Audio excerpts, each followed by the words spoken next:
రామకృష్ణ గారు, రాహుల్ గాంధీ గారు ఏదో ఒక ప్రశ్నార్థకాన్ని రైజ్ చేశారు. 4 నెలలుగా కుదరని డీలు సడన్గా ఇవాళ ఎందుకు కుదిరింది?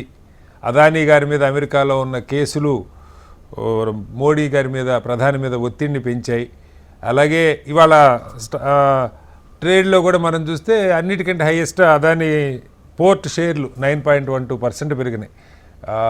అంటే మీ దగ్గర ఏదైనా స్పష్టమైన సమాచారం ఉందా? రైతుల ప్రయోజనాలను అమ్మేశారు, దేశ ప్రయోజనాలను అమ్మేశారని రాహుల్ గాంధీ గారు చాలా ఘాటైన విమర్శలే చేశారు. సరే, దానికి ప్రతిస్పందనగా ప్రధాని కూడా కొన్ని మాట్లాడినారనుకోండి, ఇది చాలామందికి బాధాకరంగా ఉంది ఈ ఒప్పందం అని చెప్పి. ఏంటి మీ దగ్గర ఉన్న సమాచారం? ఎలా చూస్తున్నారు డీల్? కటారి గారు నమస్కారం సార్. మీకు ప్యానెల్లో ఉన్న పెద్దలకి అట్లాగే హెచ్ఎం టీవీ ప్రేక్షకులకి. ఇక్కడ మనం చర్చించాల్సింది, ఆలోచించవలసింది, అసలు ఇంత సంభ్రమాశ్చర్యాలకి అధికార పక్షం భారతీయ జనతా పార్టీ ఎందుకు ఇంత గుండెలు బాదుకొని మరి ఆనందాన్ని వ్యక్తం చేస్తుంది అనేది ఒక చర్చ కూడా ఆలోచించాలి కదా. అంటే గత 10 నెలలుగా, సంవత్సరం రోజులుగా అతను వీళ్ళని పెడుతున్న నరకయాతన, యూనిలేటరల్ గా అతని ప్రకటనలు, సుంకాలు విధించటం, అతనికి మంచి మిత్రుడే కదా. మరి ఈ సుంకాలు విధించి, భయపెట్టి, బెదిరించి ఈ రకంగా అక్రాస్ ద టేబుల్ వీళ్ళని డ్రాగ్ చేసి కూర్చోబెట్టి మాట్లాడే కన్నా కూడా ముందే జరిగి ఉండొచ్చు కదా. మంచి మిత్రుల మధ్య చర్చ ఈ రకంగా జరగదు కదా. సో అతను వీళ్ళని ఒక రకంగా ఒక బ్లాక్ మెయిల్ పద్ధతిలో తీసుకెళ్లి వీళ్ళని అక్రాస్ ద టేబుల్ కూర్చోబెట్టి వీళ్ళని చర్చలకు వచ్చే రకంగా డ్రాగ్ చేశాడు. సో దీన్ని రాహుల్ గాంధీ గారు ఈ రోజు చెప్పడం కాదు, గత ఆగస్టులోనే ఆయన ఒక ట్వీట్ చేయడం జరిగింది. Trump's 50% tariff is economic blackmail and an attempt to bully India into an unfair trade deal. Okay. అనేది PM Modi PM Modi better not let his weakness over the interests of Indian people అనేది ఒకటి, అంటే సంవత్సరం క్రితం almost చెప్పడం జరిగింది. Okay. అదే విధంగా పీయూష్ గోయల్ గారు స్టేట్మెంట్ ఇస్తా ఉంటే అప్పుడు గత సంవత్సరం జూన్ లో పీయూష్ గోయల్ గారు కూడా రాహుల్ గాంధీ గారు చెప్పారు ఏమని, Piyush Goyal can beat his chest all he wants. Mark my words, Modi merely bow to Trump tariff deadline అని చెప్పారు. ఓకే. సో ఇప్పుడు మనం ఇవన్నీ చూసుకుంటున్నప్పుడు ఇంత దూరం వ్యవహారం వెళ్లకుండా ఆపగలిగి ఉండుంటే ఆ రోజే చర్చలు జరిపి ఆ రోజే ఆపాలి కదా.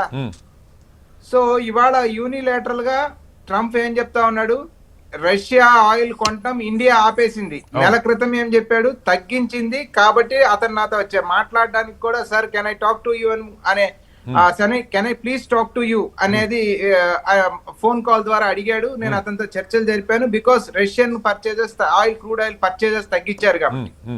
ఇప్పుడు పూర్తిగా ఆపేశారు అనే మాట మాట్లాడుతా ఉన్నాడు. అది ట్రంప్ డిక్లేర్ చేస్తా ఉన్నాడు. ఇండియన్ సోవరిన్ కంట్రీ ఇండియా ఏం చేస్తుంది, ఏం చెయ్యాలి అనేది ట్రంప్ డిక్లేర్ చేస్తా ఉన్నాడు.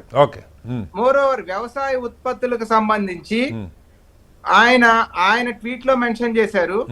అట్ ది సేమ్ టైం వాళ్ళ వ్యవసాయ సెక్రటరీ బ్రూక్ రోలిన్స్ ఆమె అప్రిషియేట్ చేస్తూ, ట్రంప్ ని అప్రిషియేట్ చేస్తూ, ప్రెసిడెంట్ గారు మన దేశం యొక్క వ్యవసాయ ఉత్పత్తులు అద్భుతంగా మార్కెట్ చేసుకునేదానికి అమెరికన్ రైతులకు అత్యంత లాభం చేకూర్చే విధంగా మీరు ఒక మంచి డీల్ కుదుర్చుకున్నారు. సో మన రైతులు, మన వ్యవసాయం, మనం మంచి లాభం పొందబోతా ఉన్నారు ట్రంప్ గారు, థ్యాంక్ యూ అని అమెరికన్ అగ్రికల్చర్ సెక్రటరీ ట్వీట్ చేయడం జరిగింది. అదే విధంగా మనకి ఇక్కడెక్కడ ఏ ట్వీట్ లో కనపడదు, కానీ పీయూష్ గోయల్ గారు ట్వీట్ కనుక చూసినప్పుడు పీయూష్ గోయల్ గారు ఈ వాణిజ్య ఒప్పందాల్లో ఆయన కూడా అగ్రికల్చర్ అనే పదాన్ని మెన్షన్ చేయడం జరిగింది. సరే, ఇందాక సంజయ్ గారు చెప్పినట్టు మరి ఏ ఉత్పత్తులు ఏ తీసుకొస్తారు అది వేరే విషయం, కానీ సో డిస్కషన్ లో అగ్రికల్చర్ అయితే ఉంది, వ్యవసాయ ఉత్పత్తులు అయితే ఉన్నాయి అన్నప్పుడు ఎట్లా భారత రైతుని ఏ రకంగా కాపాడబోతా ఉన్నారు, భారత రైతు పరిస్థితి ఏమి? సో దీని అన్నిటికీ కూడా ఇప్పుడు ఇందాక పీయూష్ గోయల్ గారు ఒక ప్రెస్ మీట్ పెట్టడం జరిగింది.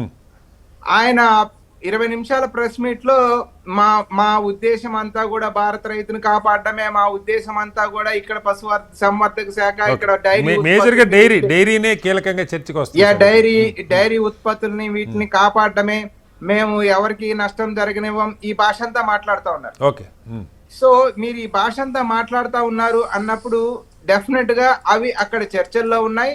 వాటి గురించి రేపు అక్కడి నుంచి ఆ ఉత్పత్తులు రాబోతా ఉన్నాయి. ఓకే ఇక్కడ ఏమైనా నెగిటివ్ ఎఫెక్ట్ పడుతుందేమో ఈ రైతాంగం కానీ, ఏది డైరీ మీద డిపెండ్ అయిన రైతులు కానీ ఈ నెగిటివ్ అవుతారేమో అనే దాంట్లో ఆయన చాలాసేపు దాని గురించి మాట్లాడడం జరిగింది. ఓకే ఇంకో విషయం కూడా ఆయన ఏం మాట్లాడంటే మన దేశానికి సంబంధించి అతను ప్రకటిస్తాం ఏమిటి, మనం ప్రకటించాలి కదా అంటే అతను ఏం చెప్పాడంటే ఎస్ డెఫినెట్ గా టారిఫ్లు పెంచింది వాళ్లే కాబట్టి టారిఫ్లు తగ్గిస్తున్నాం అనే ప్రకటన వాళ్లే కదా చేయాల్సింది అని మాట్లాడారు. ఓకే సో అతని ట్వీట్ ని పీయూష్ గోయల్ గారు ఇండైరెక్ట్ గా సమర్థించారు.